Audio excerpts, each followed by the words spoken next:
Hello everyone, I welcome you all to top mind Pathshala, जहां हम आज आपके लिए लेकर आए हैं top 20 MCQs from the chapter of breathing and exchange of gases class 11th biology. जी हाँ, NCERT बेस्ड MCQs रहेंगे जो कि NIT 2026 को टारगेट करेंगे। 20 इंटू 4 80 मार्क्स का आपका ये टेस्ट रहेगा मेरे बेटा। जो क्वेश्चन आपका करेक्ट होगा उसमें +4 लगा दीजिएगा और जो इनकरेक्ट होगा उसमें -1 लगा दीजिएगा मेरे बेटा। बिना टाइम वेस्ट किए चलते हैं अपनी स्क्रीन पे। फर्स्ट क्वेश्चन के साथ पूछा गया है कि विच of the following is the primary site for exchange of gases. Primary site जो है एक्सचेंज ऑफ गैसेस के लिए, हालांकि आंसर नीचे लिखा हुआ है, answer is C, that is alveoli. Alveoli क्या होते हैं? एक thin walled sac like structure होते हैं यहाँ पे मेरे बेटा लंग्स के अंदर। कहाँ पे? Thin walled sac like structure होते हैं किसके अंदर? लंग्स के अंदर प्रेजेंट होते हैं, जहाँ पर ऑक्सीजन डिफ्यूज होती है इनटू द ब्लड और कार्बन डाइऑक्साइड बाहर की तरफ डिफ्यूज होती है। और इसकी वजह से ये क्या करती हैं? सरफेस एरिया इंक्रीज करने का काम करती है और गैस एक्सचेंज अच्छे से हो पाता है। चलिए सेकंड क्वेश्चन की तरफ चलते हैं। पूछा गया है विच of the following muscles help in inspiration. इसमें क्या जरूरी होता है? इस प्रोसेस में होता क्या है? बेसिकली यहाँ पर जो डायफ्राम और एक्सटर्नल इंटरकोस्टल मसल है ये हेल्प करती है ड्यूरिंग दिस इंस्पिरेशन प्रोसेस। यहाँ पर होगा क्या? बेसिकली डायफ्राम जो होता है आपका वो कॉन्ट्रैक्ट हो जाता है। ठीक है, तो आपको ये बात ध्यान रखनी है, डायफ्राम क्या हो जाएगा? कॉन्ट्रैक्ट हो जाएगा और डाउनवर्ड की तरफ मूव करना स्टार्ट कर देगा। और वहां पर जो आपकी एक्सटर्नल इंटरकोस्टल मसल होगी मेरे बेटा, वो रिब्स की तरफ मूव करना शुरू कर देगी, जिसकी वजह से थोरेसिक कैविटी एक्सपेंड हो जाएगी और लंग्स के अंदर एयर भर जाएगी मेरे बेटा। तो diaphragm and external intercostal muscle इसका आंसर होगा। थर्ड क्वेश्चन में पूछा गया है वॉल्यूम ऑफ एयर इंस्पायर्ड और एक्सपायर्ड ड्यूरिंग नॉर्मल ब्रीथिंग। उसे हम क्या कहते हैं? उसे हम टाइडल वॉल्यूम कहते हैं। ऐसी वॉल्यूम ऑफ एयर जो ड्यूरिंग नॉर्मल ब्रीथिंग दोनों हो रही है, इंस्पायर्ड भी हो रही है, एक्सपायर्ड भी हो रही है। ठीक है, तो यानी कि टाइडल वॉल्यूम वो अमाउंट ऑफ एयर है जो इनहेल भी की जा रही है और एक्सहेल भी की जा रही है।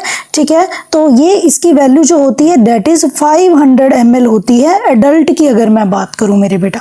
ठीक है, चलते हैं अपने नेक्स्ट क्वेश्चन की तरफ। पूछा गया in human exchange of gases occur by.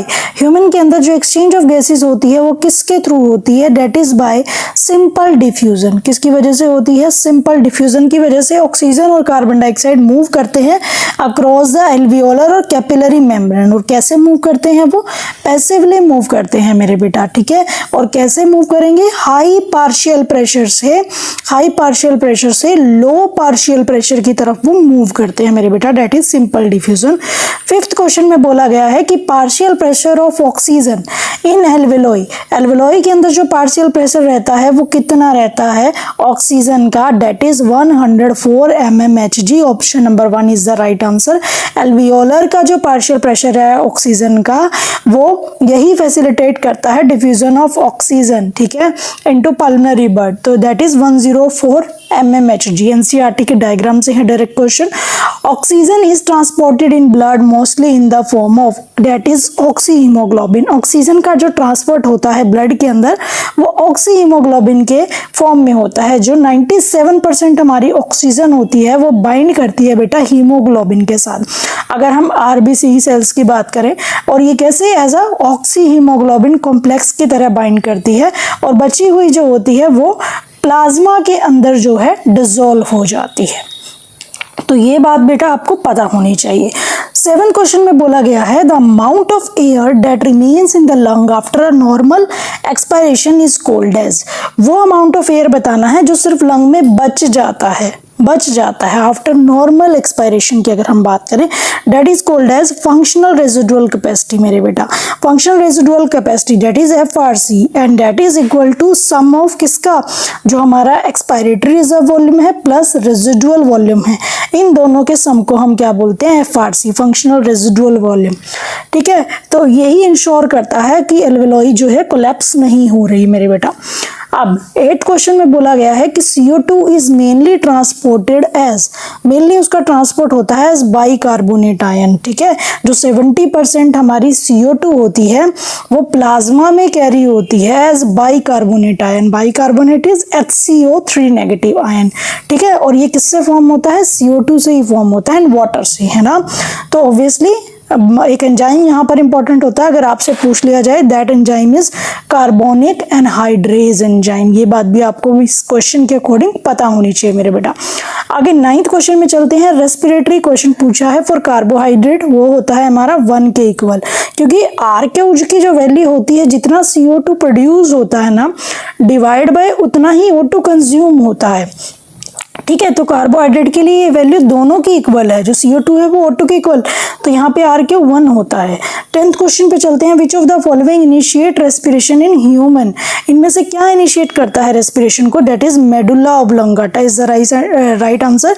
जो रेस्पिरेटरी सेंटर होता है ना मेडुला ऑब्लोंगाटा के अंदर, ये हमारी जो ब्रीथिंग की जो रेट है, या आप कह सकते हो ब्रीथिंग की जो डेप्थ है, ठीक है, उसको कंट्रोल करने का काम यही करता है।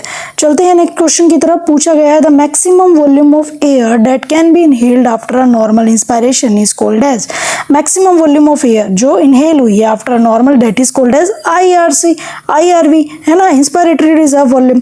क्यों? क्योंकि ये एक एडिशनल एयर है। क्या है? Additional air that can be inhaled after a normal expiration, normal inspiration के बाद पूछा है, और इसकी वैल्यू होती है 2500 से लेकर 3000 ml तक, ये इसकी राइट वैल्यू रहती है मेरे बेटा। चलते हैं 12th क्वेश्चन में। पूछा गया है Which structure prevent the entry of food into the respiratory tract, कौन सा स्ट्रक्चर जो है वो प्रिवेंट करता है, बचाता है फूड की एंट्री को रेस्पिरेटरी ट्रैक से? That is called as epiglottis. आपने देखा होगा जो एपिग्लोटिस है एक फ्लैप की तरह काम करती है, और ये क्या कर देती है, जो ग्लॉटिस रीजन है उसको क्या कर देती है, क्लोज कर देती है। जब भी हम कोई खाना खा रहे होते हैं तो इस तरीके से ये बचाती है कि उसकी फूड की एंट्री ट्रैकिया में ना हो सके।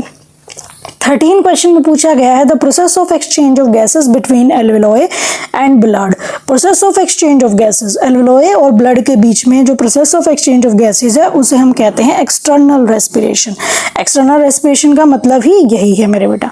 चलते हैं 14 क्वेश्चन में। Total lung capacity is equal to, total lung capacity होती है VC plus RV, total lung capacity, ठीक है। VC क्या है हमारा यहाँ पे? वाइटल कैपेसिटी है बेटा, प्लस हमारा यहाँ पे रेजिडुअल कैपेसिटी आ गया, हमारा रेजिडुअल वॉल्यूम, है ना। और VC आपको पता है ये तो बची हुई होगी, और VC जो है आपकी ये क्या होती है? मैक्सिमम एयर होती है जो एक्सहेल हुई है। Maximum air that can B exhaled after maximum inhalation के बाद जो एयर मैक्सिमम होती है उसे हम वाइटल कैपेसिटी बोलते हैं बेटा। 15 क्वेश्चन, तो ये इंपॉर्टेंट है, कैपेसिटी वाला है, थोड़ा सा एक टॉपिक है छोटा सा NCERT में, आपको पता होना चाहिए, यहाँ से कोई भी एक क्वेश्चन आना लाजमी है। पूछा गया है 15 में which factor decrease the affinity of haemoglobin for oxygen, कि जो हीमोग्लोबिन है ऑक्सीजन के साथ बाइंड करता है, आप सबको पता है, बट इनमें से कौन सा ऐसा फैक्टर है जो ये एफिनिटी, ये बाइंडिंग एफिनिटी जो है कम कर देता है? That is high CO2 concentration, क्योंकि अगर CO2 की कंसंट्रेशन ज्यादा होएगी तो वो O2 को कैसे बाइंड करने देगा? That is the reason, simple सी बात है। CO2 तो उसके अगेंस्ट चलेगा ना भैया, ठीक है, सिंपल सी बात है। तो हाई CO2 कंसंट्रेशन होगी, और या फिर लो pH होएगी, ये दोनों फैक्टर। तो ये बोर इफेक्ट को कहते हैं हम इसे, जिसे हम फॉलो करते हैं। ये रिड्यूस कर देगा हीमोग्लोबिन ऑक्सीजन बाइंडिंग एफिनिटी को, ठीक है।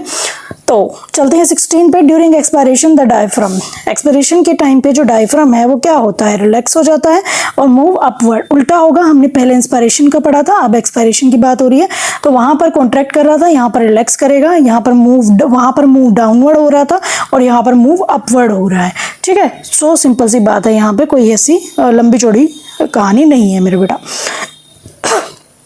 जी हाँ, चलते हैं अपने 17 क्वेश्चन पे। पूछा गया है विच of the following pairs is incorrect, इनमें से कौन सा पेयर इनकरेक्ट है? तो देखिए एपनिया क्या होता है? टेम्परेरी सेसेशन ऑफ ब्रीथिंग, बिल्कुल सही बात है, temporary cessation of breathing. And dyspnoea is difficulty in breathing, and eupnoea is rapid breathing. No, eupnoea का मतलब होता है, देखिए यूपनिया का मतलब होता है नॉर्मल ब्रीथिंग कह सकते हो आप, या क्वाइट ब्रीथिंग, शांत ब्रीथिंग जिसे आप कहते हो, ठीक है। और जो रैपिड ब्रीथिंग होती है ना मेरे बेटा, रैपिड ब्रीथिंग वो हमारी होती है टैकेपनिया, टैकेपनिया, ठीक है, तो ये थोड़ा सा आपको पता होना चाहिए, जस्ट एक स्टेटमेंट है, थोड़ा सा बायोलॉजिकल टर्म्स हैं जो थोड़ी सी आपको पता होनी चाहिए। 18 क्वेश्चन, निमोनिया इफेक्ट, निमोनिया किसको इफेक्ट करता है? हमारे एल्वेलॉय रीजन को इफेक्ट करता है, B is the right answer. Pneumonia एक इन्फेक्शन है ऑब्वियसली, है ना, और ये क्या करता है, हमारा जो बॉडी में लंग्स के अंदर जो एल्वेलॉय है वहां पे जाके इन्फ्लेम करेगा, ठीक है, और इम्पेयर कर देगा गैस एक्सचेंज को। So that is the reason behind pneumonia.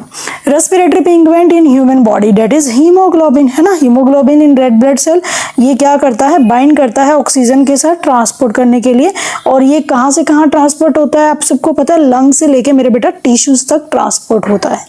तो आज की वीडियो का लास्ट क्वेश्चन है, देखते हैं, exchange of gases between blood and tissue is called as, blood और टिश्यू के बीच का जो हमारा क्या है, that is called as internal respiration. पहले हमने एक्सटर्नल की बात की थी। Internal respiration refer to oxygen delivery, कहाँ से, कैपिलरी से टिश्यू, और CO2 का रिमूवल होना टिश्यू से blood, so that is called as internal respiration मेरे बेटा। So this is all about today's video, हमने आज कवर कर लिए हैं 20 क्वेश्चन। सो इन 20 क्वेश्चन के साथ आप अपना स्कोर भी चेक कर सकते हैं कि क्या रहा, ठीक है। तो स्क्रीन को पॉज कीजिए, आंसर को एक बार सोच भी लीजिए, इसमें कोई बड़ी बात नहीं, आंसर अगर यहाँ पर इस वीडियो में लिखा भी हुआ है तो कोई बात नहीं। So this is all about today's video बेटा। सो थैंक्स फॉर वाचिंग, मिलते हैं अपनी नेक्स्ट वीडियो में, और जल्दी से कर लीजिए चैनल को like share and subscribe. Stay tuned with the channel. Thanks for watching.